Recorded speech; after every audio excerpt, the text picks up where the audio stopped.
Bon, vous connaissez à peu près le Seigneur des Anneaux. Non, pas celui-là. Voilà. Son auteur, J.R.R. Tolkien, avait beaucoup d'intérêt pour les langues. Comme le bon polyglotte qu'il était, il s'est amusé à en créer quelques-unes pour ses œuvres littéraires. Entre 10 et 14 à peu près. Deux d'entre elles, parlées par les elfes, peuvent notamment être utilisées dans un contexte quotidien.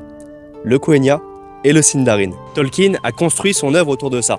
Les récits furent imaginés avant tout pour constituer un univers pour les langues, et non pas le contraire. Et ça, c'est la classe.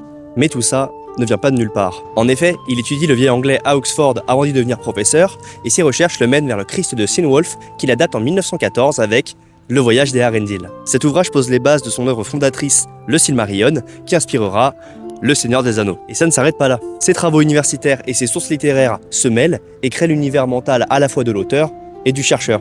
Par exemple, le conte anglo-saxon de Beowulf, les sagas nordiques de la Volsunga saga et de la Nibelungenlied, le Kalevala finlandais, ainsi que les mythes arthuriens, celtes ou gréco-romains. Son étude des langues anciennes, ses analyses et traductions de certains de ses récits sont fondamentales pour comprendre comment il a bâti le monde d'Arda, le monde de la Terre du Milieu pour ceux qui savent pas.